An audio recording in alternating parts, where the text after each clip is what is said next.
Perezida w'Uburusiya Vladimir Putin yavuze ko igisirikare cy'igihugu cye kirimo guhitamo mu duce twose tugize igihugu cya Ukraine ngo gitoranyemo ahantu hamwe hanyaho gishobora kugaba ibitero hifashishijwe misile zidasanzwe zishobora kurasa mu ntera ndende zizwi nka Oreshnik. Ubwo yari Astana muri Kazakhstan mu nama yahuriyemo abayobozi b'ibihugu bigize umuryango wiga ku bijyanye n'umutekano Collective Security Treaty Organization CSTO, nibwo Putin yavuze ibi. Bwana Putin yavuze ko ibitero bishobora kwibasira ibigo bikomeye birimo ibya gisirikari cyangwa se inganda n'ibikorwa remezo bifite agaciro gakomeye muri Ukraine. Yavuze ko ibi bizakorwa hagamijwe kwihimura ku gitero Ukraine iherutse kugaba ku Burusiya bikagerageza kwibasira ibikorwa remezo bifatiye runini igihugu cy'Uburusiya. Putin yashimangiye ko misile za Oreshnik zatangiye gukoreshwa bwa mbere mu cyumweru gishize, wazakoreshejwe nk'igisubizo ku cyemezo ibihugu byo mu burengerazuba bw'isi byafashe cyo kwemerera Ukraine gukoresha intwaro ziremereye irasa mu Burusiya, aho yavuze ko ibi byatumye ibihugu bigize OTAN bibarwa nk'ibiri muri iyi ntambara mu buryo butaziguye. Yavuze ko misile za Oreshnik zihari rwose ku bwinshi mu Burusiya, ngo hanatangiye ibikorwa byo gutunganya nyinshi cyane. Uretse kugendera ku muvuduko wo hejuru w'ibirometero 12,000 ku isaha, igisasu cya Oreshnik gishobora kuraswa mu ntera iri hagati y'ibirometero 10,000 n'3,000. Kugendera ku muvuduko munini cyane bituma bigorana cyane kuba iki gisasu cyasenywa n'ubwirinzi busanzwe bukoreshwa mu gusenya ibisasu bya misile bitaragwa ku butaka. Uburusiya nibukoresha ibi bisasu byinshi mu kurasa kuri Ukraine, bizagenda bite mu by'ukuri?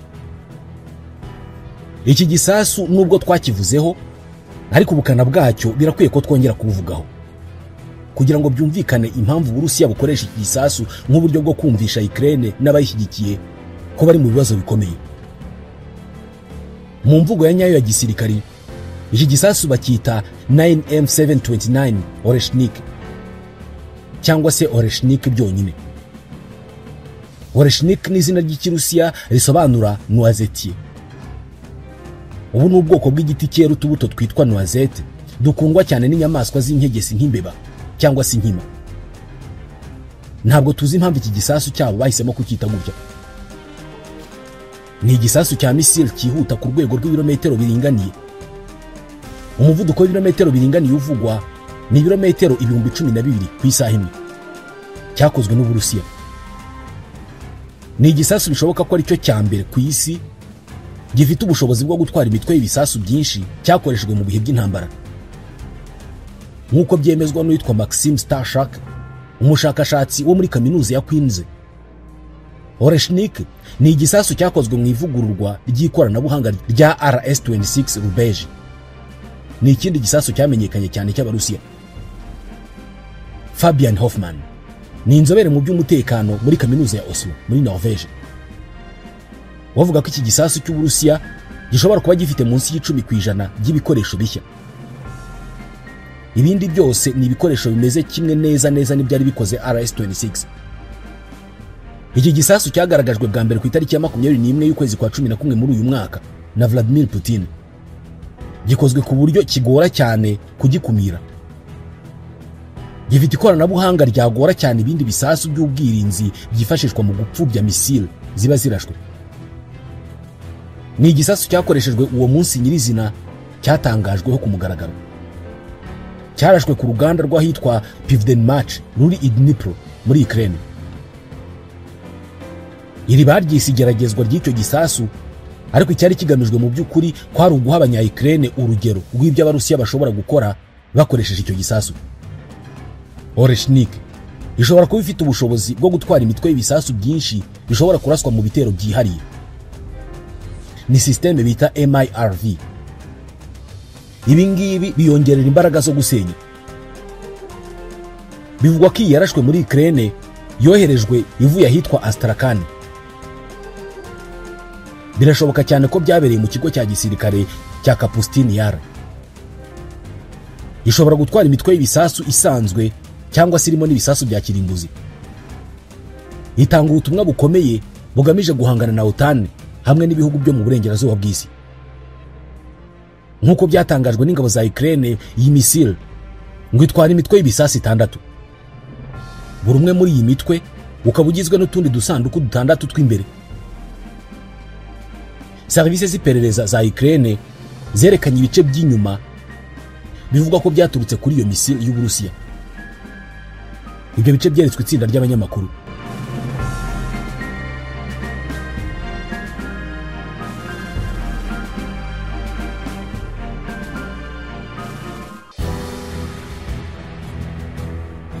Dusubiye inyuma tukareba ingaruka zabaye i Dnipro ku itariki ya 21 ubwo Abarusiya barasaga iki gisasu cya mbere cyo muri ubu bwoko. Imitwe 6 y'icyo gisasu yaguye ku butaka nyuma yuko yari yerekejwe ku ntego zitandukanye cyangwa se target. Ni ibizwi nka Multiple Independently Targetable Reentry Vehicle cyangwa se MIRV nkuko twari tubivuze mu kanya. Ni uburyo imitwe y'ibisasu iri kuri iyi missile buri umwe ushobora koherezwa ukwawo ukarasa ahantu hatandukanye n'ahindi mitwe. Mbere yo kurekura iyi mitwe y'ibisasu, cya gice twavugaga mu kanya cya MIRV base kibanza kwiyobora hifashishijwe uburyo bwo kuyobora buri mu gisasi imbere kugira ngo cyerekeze buri mutwe ku ntego runaka. Mu mujyi runaka buri mutwe w'igisasu ushobora kwisekura ku gace kawo kihariye. Iri koranabuhanga niryo riyobora buri mutwe w'igisasu. Ubu buryo bwa MIRV base bugenda mu isanzure bugenaho intego ziri cyangwa se target. Muri iki cyiciro niho missile iba yoroshye cyane guhagarikirwa mu nzira n'uburyo bwo kuyihagarika hagati mu rugendo itarisekura ku butaka. Iki gice cya MIRV base gitandukana n'igice cyo hejuru cya missile, hanyuma nyuma yo kwihuta mu gihe gito gikomeza kugenda ku murongo umwe mu isanzure kigana ku ntego yacyo. Igice cya mbere cya missile gitandukana gihita gitakaza uburemere butari ngombwa kigahita cyihuta cyane kizenguruka mu kirere mbere yo kwerekeza ku murongo wateguriwe kugenderaho, ari nabwo cyisekuraho cyatumwe. Ubuhangange bw'iki gisasu buri mu kuba kidashobora gupfubywa kikiri mu kirere. Ni nayo mpamvu abanya-Ukraine n'abanyamerika bagitinya. Usibye kuba uyu munsi Uburusiya burimo guhitamo ahantu ho kuzarasa ibindi bisasu nk'ibi ngibi ku butaka bwa Ukraine, Perezida w'Uburusiya Vladimir Putin yanaburiye ko adashobora na rimwe kwemera ko Ukraine igira intwaro z'ubumara. Mu gusubiza ku kibazo cy'uko Uburusiya bwabyitwaramo mu gihe Ukraine yabibonye izo ntwaro, Putin yasubije ko atabyihanganira. Bwana Putin yavuze ibi bishingiye ku nkuru y'ikinyamakuru The New York Times cyo muri Leta Zunze Ubumwe za Amerika cyasohotse mu cyumweru gishize, aho cyatangaje ko umutegetsi utaravuzwa amazina wo muri Leta Zunze Ubumwe za Amerika yasabye ko Ukraine yahabwa intwaro z'ubumara mbere yuko Perezida Joe Biden ava ku butegetsi mu kwezi kwa mbere mu mwaka utaha. Ikinyamakuru cyitwa Interfax cyasubiyemo amagambo ya Perezida Putin aho yagize ati uratekereza iki? Gerageza utekereze niba igihugu gisanzwe kiri mu ntambara cyahabwa intwaro za kirimbuzi, uratekereza ko twebwe twakora iki? Ati ibyo nibiramuka bibaye dushobora gufata kandi tugakoresha intwaro zose, nongereho ngo zose z'ubumara dufite. Ati ibyo ngibyo ntabwo twabyemera. Zelensky yakomeje kwitotomba avuga ko amasezerano ya Budapest yo mu 1994 yatumye Ukraine yisubiraho ku ntwaro z'ubumara yari yarahawe n'icyahoze ari Leta Zunze Ubumwe z'Abasoviete, ngo yasize igihugu kidafite umutekano usesuye. Ariko Ukraine ihakana ko nta mugambi ifite wo gukora intwaro z'ubumara, ndetse n'abahanga mu bya siyanse babona ko idashobora kubikora vuba na bwangu nubwo yabibishaka. Uburusiya ntabwo bwigeze bukoresha intwaro kirimbuzi muri Ukraine, nubwo Ukraine ikomeje kubushinja ko bwazikoresheje, ariko nta kindi gihugu na kimwe kigeze gishinja Uburusiya ibi bintu. Umuyobozi w'ikigo cy'abanyamerika gishinzwe ubutasi bwo hanze witwa Bill Burns avuga ko we ubwe yaburiye Uburusiya ko butakwihutira gukoresha intwaro kirimbuzi mu gihe kuri we yumvaga ko bwashoboraga kuzikoresha. Hagati aho Perezida Vladimir Putin yaburiye ko ashobora kwibasira inzego zifata ibyemezo muri Ukraine akoresheje ikindi gisasu cyo mu bwoko bwa Oreshnik gishobora gutwara umutwe w'igisasu cya kirimbuzi, nubwo avuga ko nta mugambi bafite wo gukoresha ibyo bisasu bya kirimbuzi. Mu magambo ye yavuze ko mu ijoro ryakeye Uburusiya bwateye ibigo by'amashanyarazi byo muri Ukraine. Ni mu cyo yise igisubizo cy'ibitero bya Ukraine cyakoresheje ibisasu Ukraine yahawe n'Abanyamerika bya attack miss. Perezida Volodymyr Zelensky wa Ukraine yaburiye ko iterabwoba ry'Uburusiya rizasubizwa mu buryo bukomeye cyane.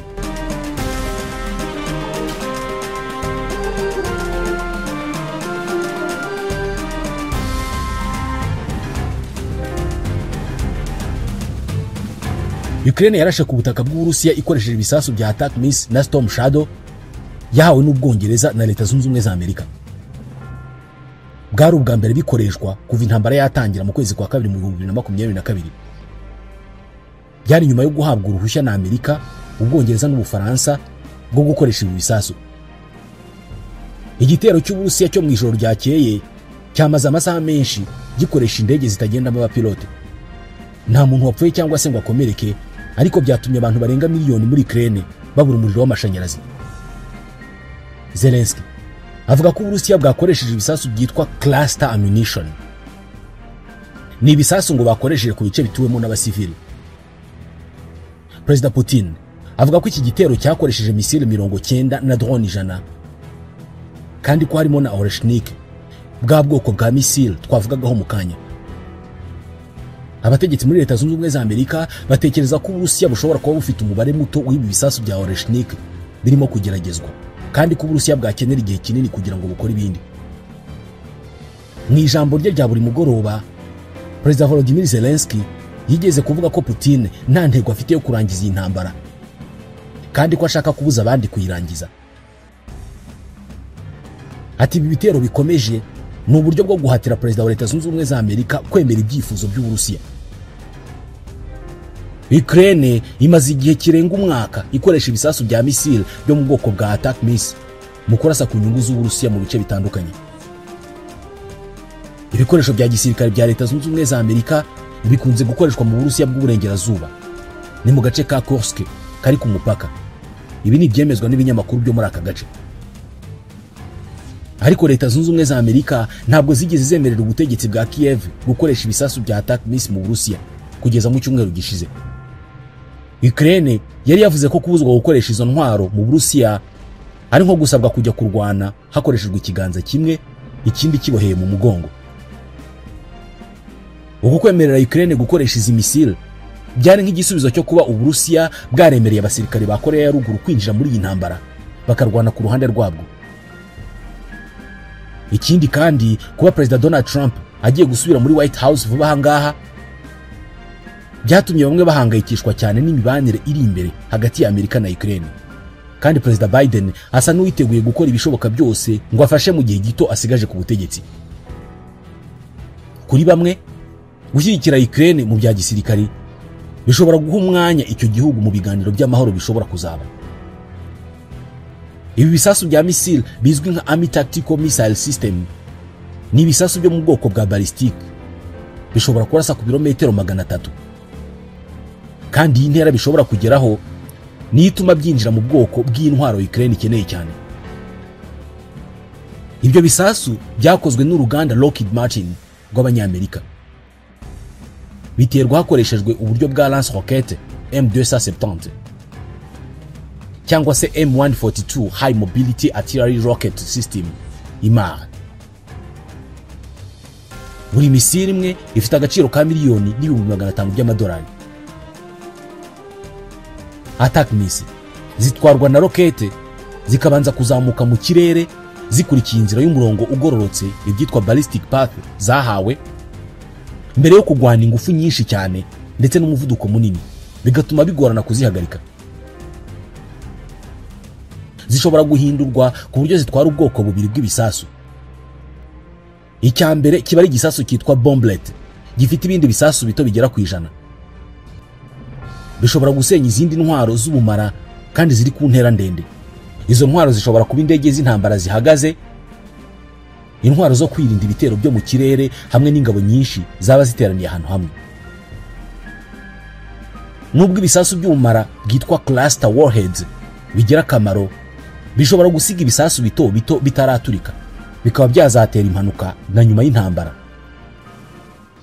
ubwoko bwa kabiri bugizwe n'igisasu kimwe gifite uburemere bw'ibiro 225 bukomeye cyane mu guturika, cyagenewe guturitsa ahantu hubatswe mu buryo bukomeye. Attack missile ni intwari imaze igihe kinini ikoreshwa.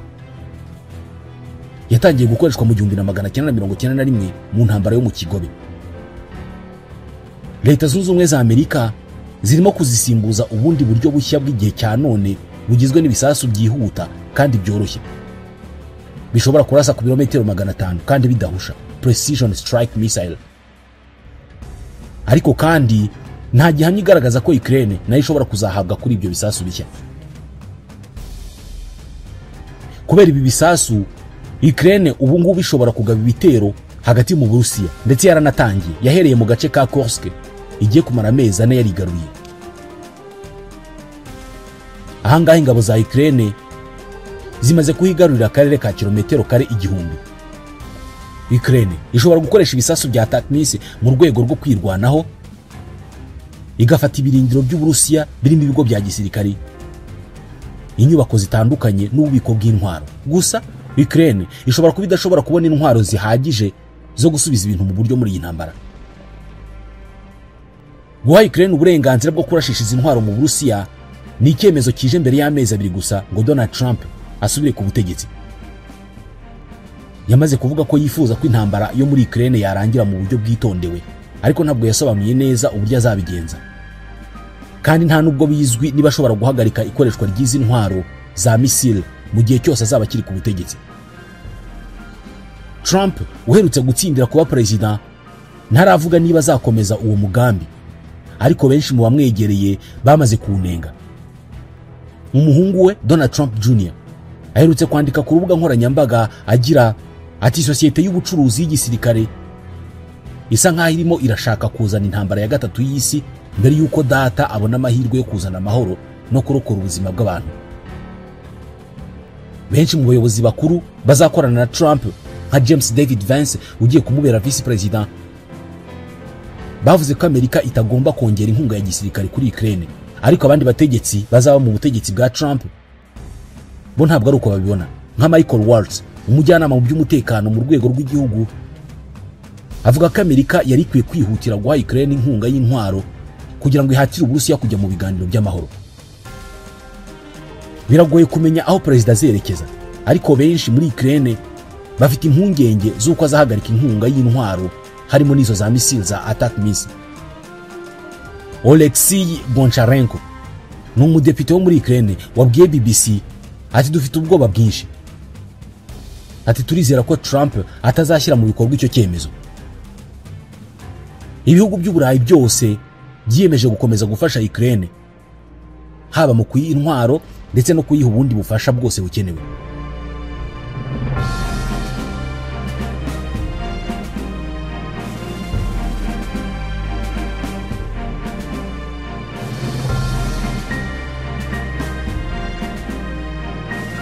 Mu gihe Uburusiya bushinjwa ko bwinjira abasirikare b'Abanyakoreya ya ruguru muri iyi ntambara, hari n'abarwanyi bo mu bihugu bitandukanye by'Uburayi biri no muri OTAN barimo kurwana ku ruhande rwa Ukraine. Nk'ubu hari umugabo w'Umwongereza wafashwe n'ingabo z'Uburusiya arwanira Ukraine. Muri video igaragara ku mbuga za internet, uyu mugabo wambaye imyambaro ya gisirikari avuga ko yitwa James Scott Rice Anderson w'imyaka 22, akavuga ko yigeze kuba mu ngabo z'Ubwongereza. Ibiro ntaramakuru by'Abarusiya byavuze ko uyu musirikare yafashwe n'ingabo z'Uburusiya, akaba ari umucanshuro w'Umwongereza wagizwe imfungwa mu karere ka Kursk ko mu Burusiya.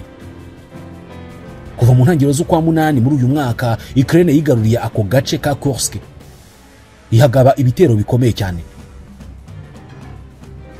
Muri iyo video yatangajwe bwa mbere ku rubuga nkoranyambaga rwa Telegram, Anderson abwira umugabo umuhata ibibazo uri nyuma ya kamera ko yahoze ari umusirikare wo ku rwego rwa private mu ngabo z'Ubwongereza kuva mu 2019 kugera mu 2023. Avuga ko yinjiye mu mutwe wo mu ngabo za Ukraine ugizwe n'abasirikare b'abanyamahanga b'abakorerabushake nyuma yo gutakaza akazi yarasanzwe akora. Avuga ko yagiye mu mujyi wa Krakow mu majyepfo ya Polonye avuye mu mujyi wa Luton mu majyepfo ashyira uburengerazuba bw'Ubwongereza. Nuko ava muri Polonye n'imodoka ya bus imugeza ku mupaka wa Ukraine. Ntabwo ari uyu gusa kuko hari amagana menshi y'abacanshuro biganjemo bahoze mu gisirikare mu bihugu bitandukanye nk'Ubwongereza n'ibindi byo mu Burayi. Ntawe uzi uko iyi ntambara izarangira.